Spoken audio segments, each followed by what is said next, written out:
जय काल भैरव। आप सभी का बहुत बहुत स्वागत है हमारे खास कार्यक्रम काल भैरव साधना में। और मैं हूं आपके साथ रश्मि मनन।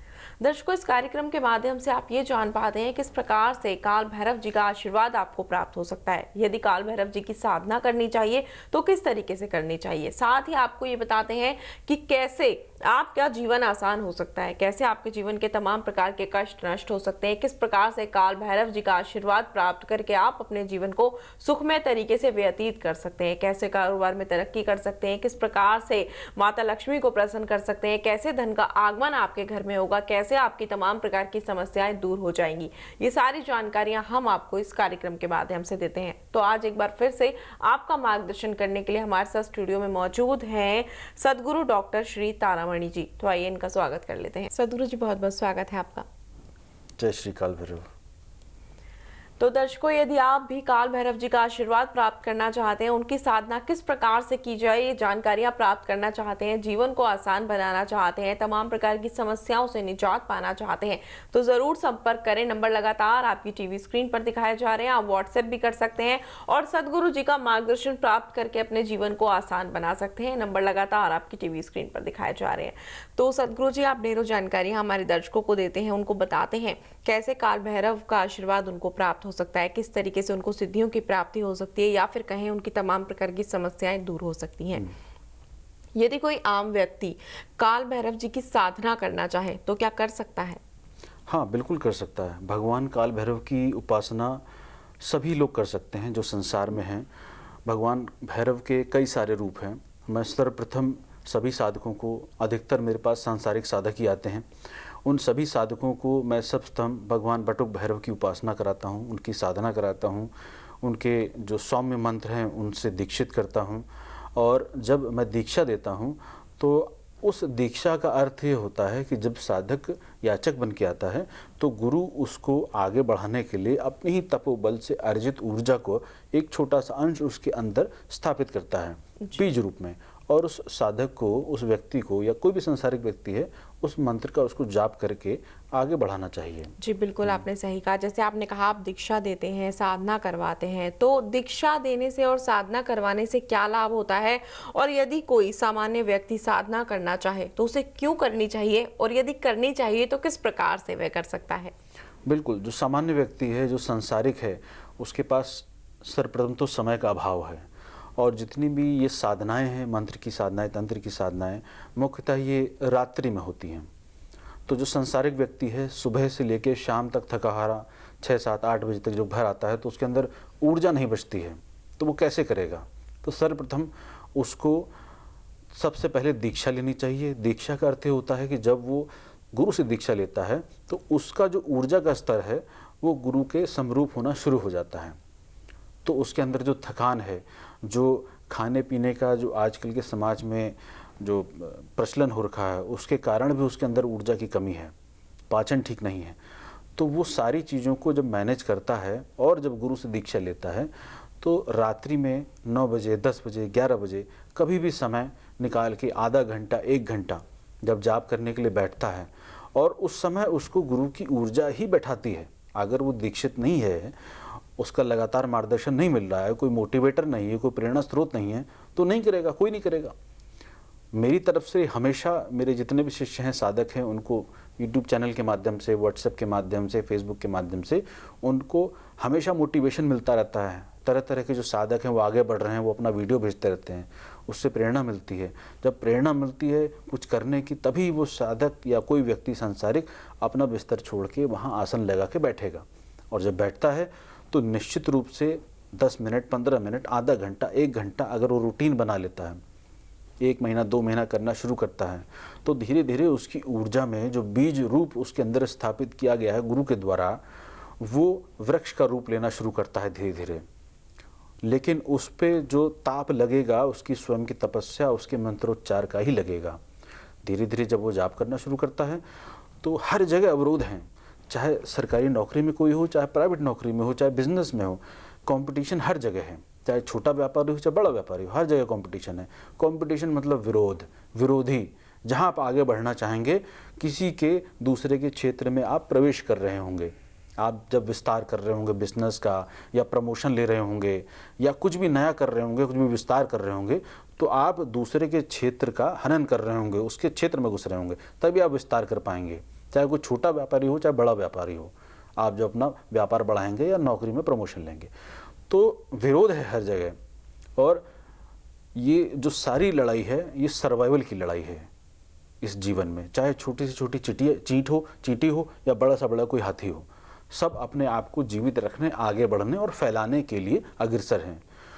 ऐसे मौके पे जब सामाजिक व्यक्ति की मनोदशा टेंशन से ग्रसित है, अवसाद से ग्रसित है, उसके ऊपर प्रेशर बहुत ज़्यादा है, परिवार का, समाज का, ऑफिस का, उस समय जब वो आधा घंटा निकालता है अपने लिए समय, ध्यान के लिए, जप के लिए, तप के लिए, वो आधा घंटा, 1 घंटा उसके एक दिन नहीं, उसके हफ्ते से 10 दिन की पूरी जो थकान है वो सब निकाल देता है। इतनी ज़्यादा भगवान काल भैरव, भगवान बटुक भैरव या भगवान भैरव के मंत्रों में इतनी ज़्यादा ऊर्जा है। और जब वो करना शुरू करता है तो उस ईष्ट का जब आशीर्वाद मिलना शुरू होता है, क्योंकि वो विध्वंसकारी है, तो उसके जितने भी शत्रु होते हैं, जो चाहे प्रकट हो चाहे छुपे हुए हों, वो अपना उसके खिलाफ कुछ भी हथकंडा अपनाने से डरते हैं, उसकी हानि को नहीं कर पाते हैं। तो जब आपके विरोध में कोई नहीं होगा तो आप निश्चित रूप से जितने स्ट्रगल से आप आगे बढ़ रहे हैं, उतनी आसानी से आप आगे बढ़ना, विस्तार करना शुरू करते हैं। जी बिल्कुल, आपने सही कहा कि जिस तरीके से हम स्ट्रगल से आगे बढ़ते हैं, तो अगर हमें कोई मार्गदर्शन मिल जाए तो हम बहुत आसानी से जो है उस पथ पर चल पाते हैं और जो लक्ष्य होता है उसकी प्राप्ति कर पाते हैं। तो यदि किसी का व्यापार नहीं चल रहा हो और व्यापार उन्होंने शुरू किया हो, लेकिन उसके बावजूद उनको ग्रोथ नहीं मिल रही हो, या फिर कहें कि नुकसान हो गया हो, हानि हो गई हो, तो आप किस प्रकार से उनका मार्गदर्शन करते हैं? व्यापारी वर्गों के लिए सबसे प्रथम तो मेरा उद्देश्य ये है कि उनको अगर व्यापार में आगे बढ़ना है तो व्यापारी वर्ग को अपनी कुंडली का विवेचन समय समय पर कराते रहना चाहिए। वो इसलिए क्योंकि समय समय पर ग्रह दशा बदलती रहती है। कौन सा ग्रह इस समय आपके फेवर में है या आपके विरोध में है, वो सिर्फ कुंडली विवेचन से पता चलता है या पैरानॉर्मल स्कैनिंग से। अब जब अगर आप नया व्यापार शुरू कर रहे हैं तो भी आपको अपना कुंडली स्कैन कराना चाहिए। क्यों? क्योंकि कौन से क्षेत्र में आपको आपके ग्रह सपोर्ट करेंगे, आपके बिजनेस का नाम क्या होना चाहिए, क्या वास्तु होना चाहिए, आप बिजनेस का जो नाम रखेंगे वो क्या किसी के कोलैबोरेशन से रखना चाहिए, या 2 लोग मिलकर व्यापार करें, साझा व्यापार करें, कि मैं अकेले करूं। ऐसी बहुत सारी चीज़ें हैं जो व्यापारियों को ध्यान में रख के आगे बढ़ना चाहिए। बिल्कुल बिल्कुल आचार्य जी, लेकिन कहते हैं कि व्यापार, जैसे आपने कहा, शुरू करने से पहले कुंडली का विश्लेषण करवा लेना चाहिए और आप उनको बताते हैं, उनका मार्गदर्शन करते हैं।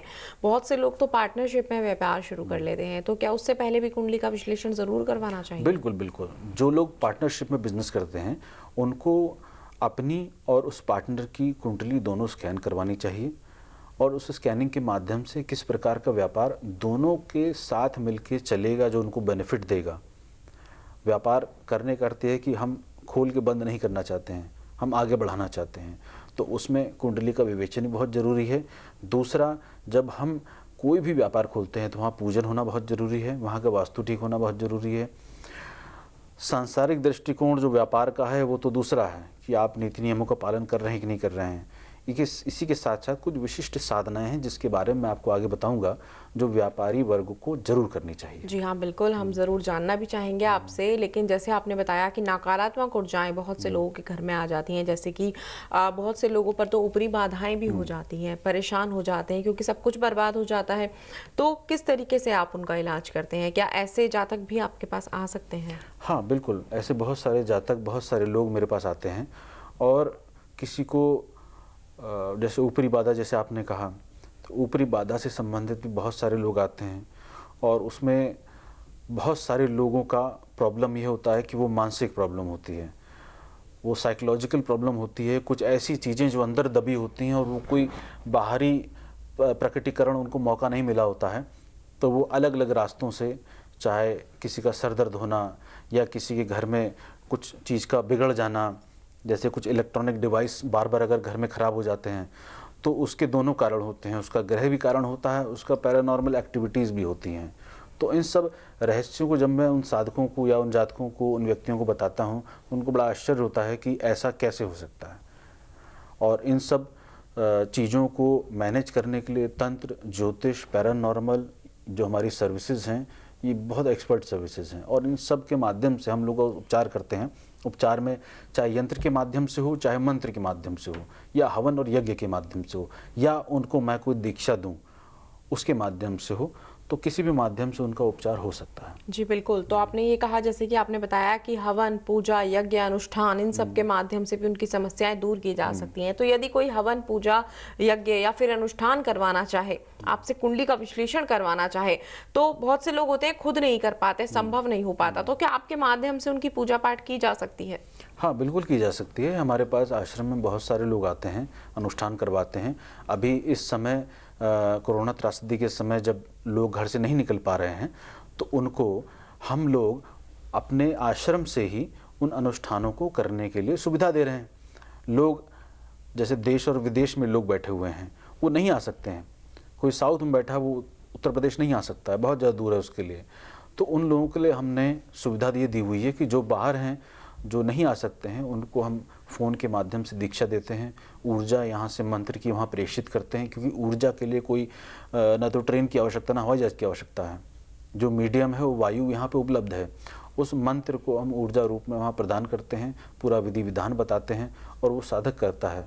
उसी प्रकार से जो कोई पीड़ित व्यक्ति है, अगर कोई विदेश में है, तो वो भी अपना अनुष्ठान यहाँ हमारे आश्रम में संकल्प लेके करवा सकता है। जी हाँ बिल्कुल, ये तो बहुत ही अच्छी बात है, क्योंकि लोगों की समस्याएं घर बैठे यदि समाप्त हो सकती हैं, तो हर कोई चाहता है कि उनकी समस्याएं भी समाप्त हो जाएं पूर्ण रूप से और उनको कहीं जाना भी नहीं पड़े। तो आपके यहाँ ये विकल्प तो बहुत अच्छा है कि लोगों के नाम से पूजा पाठ की जाती है, ऊर्जा उनके यहाँ तक भेजी जाती है, सकारात्मक ऊर्जाएं। और जैसे कि आपने कहा कि ऊर्जाओं के लिए ट्रेन, ऑटो या फिर किसी प्लेन की आवश्यकता नहीं होती, वो तो मंत्रों की शक्ति से ही पहुंचा दी जाती है।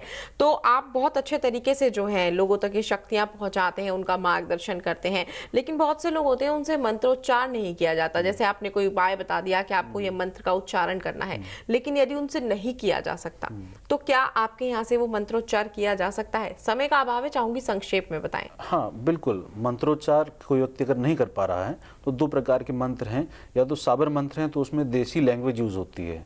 अगर वो नहीं कर सकता है और संस्कृत भी नहीं कर सकता है, तो उसके इस सुविधा के लिए हम लोगों ने आश्रम में, हमारे जो शिष्य हैं, हमारे जो ब्राह्मण लोग हैं, वो अनुष्ठान उन सभी लोगों के लिए करते हैं। जी जी, बहुत ही अच्छी बात है। फिलहाल जो है समय का अभाव है, जानकारियां तो ढेरों लेना चाहते हैं, क्योंकि आप बहुत अच्छे तरीके से बता रहे हैं हमारे दर्शकों को कि कैसे जीवन को आसान बनाया जा सकता है और किस प्रकार से भगवान काल भैरव को प्रसन्न किया जा सकता है, उनका आशीर्वाद प्राप्त किया जा सकता है। लेकिन फिलहाल हमें यहाँ रुकना होगा, क्योंकि समय का अभाव है। आप यहाँ पर आए, दर्शकों तक इतनी महत्वपूर्ण जानकारियां पहुंचाई, आपका बहुत बहुत धन्यवाद। जी हाँ बिल्कुल दर्शकों, यदि आप भी सदगुरु जी के द्वारा मार्गदर्शन प्राप्त करना चाहते हैं, अपने जीवन को आसान बनाना चाहते हैं, अपनी तमाम प्रकार की समस्याओं से निजात पाना चाहते हैं, तो जरूर संपर्क करें। नंबर लगातार आपकी टीवी स्क्रीन पर दिखाए जा रहे हैं। आप कार्यक्रम के बाद भी संपर्क कर सकते हैं। व्हाट्सएप नंबर भी लगातार आपकी टीवी स्क्रीन पर फ्लैश किए जा रहे हैं। आपको कुछ नहीं करना है, सिर्फ कॉल करना है और सदगुरु जी को अपनी समस्या बताकर मार्गदर्शन प्राप्त करना है। समस्या चाहे जो भी हो, लगातार घर में कलह उत्पन्न हो रहा हो, संतान की प्राप्ति नहीं हो पा रही हो, धन का आगमन नहीं हो रहा हो, या फिर दाम्पत्य जीवन सुखी नहीं है, तो जरूर संपर्क करें। फिलहाल जो है आप सभी से चाहूंगी आज्ञा, आप सबसे होगी अगले एपिसोड में फिर से मुलाकात ढेरों जानकारियों के साथ। तब तक के लिए जय काल भैरव।